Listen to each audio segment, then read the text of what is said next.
Welcome. Chapter at a glance, part 1.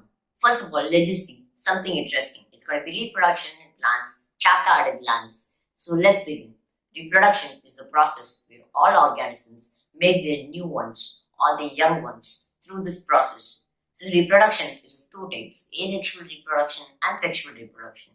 First of all, in asexual reproduction, there are four types. One is spore formation, second is budding, third is vegetative propagation, and fourth is fragmentation. So now, first of all, spore formation is where the spores reproduce, budding is where yeast reproduce, and fragmentation is where spirogyra and algae reproduce, and the last one is vegetative propagation. And vegetative propagation is where all the other organisms which are using asexual mode of reproduction reproduce with. Vegetative parts of a plant are leaves, stem, and roots. And sexual reproduction. The flower is the sexual reproductive part of a plant. The flower contains the male reproductive gametes and the female reproductive gametes. The male reproductive gametes is known as the anther. The female reproductive gamete is known as the pistil. So when we see in this anther, we have the filament, and also we have this pollen grains. Pollen grains are used for reproduction in sexual reproduction. Pollen grains from the male reproductive part is being transferred to the female reproductive part of the same plant, or from the male reproductive part to the female reproductive part of a totally different plant of the same kind. So if there is reproduction from the male to the female reproductive parts of the same plant, it is known as self-pollination.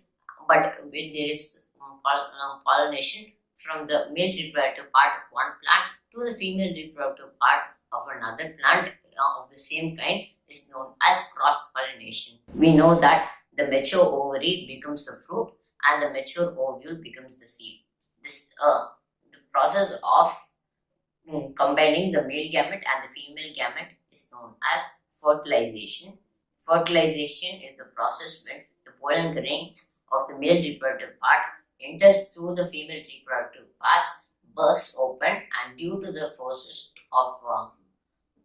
which is caused when the pollen grains enter the tube, which is bigger than the size of the pollen grains of the pollen tube. When it enters, the pollen grains enter it, due to the force, it totally bursts, and due to the collision, force the gametes form together and a new baby plant is formed. When fertilization happens, a zygote is being formed. The zygote then develops to form an embryo. An embryo is present inside a seed, and due to the process of seed dispersal, when a seed is being dispersed through polluting agents such as we have water, air, and plants and animals. We have hook-like structures present in animals' bodies where all these pollen grains, when they travel through it, they attach there, and whenever the dogs walk to the streets, sometimes the pollen grains get loose and they fall by that side, and when the conditions are appropriate for the pollen grains, a new plant is being grown. So this is known as the seed dispersal through animals, and seed dispersal through water is that when the seed, we have the coconuts, and when they disperse through water, we see them moving slowly through the water, and we see that there is seed dispersal through water. So example, that's coconut. And we have a lot of other methods for of reproduction, as well as we have a lot of other methods for seed dispersal as well, which are complicated, and we won't be seeing this in this video. But that's all for now. This is chapter at a glance done. If you see this, you will get a summary of whatever we have learned from this chapter. Okay guys, thank you. Bye. See you later. If you have any doubts, ask me in the comment section. Bye. Peace out.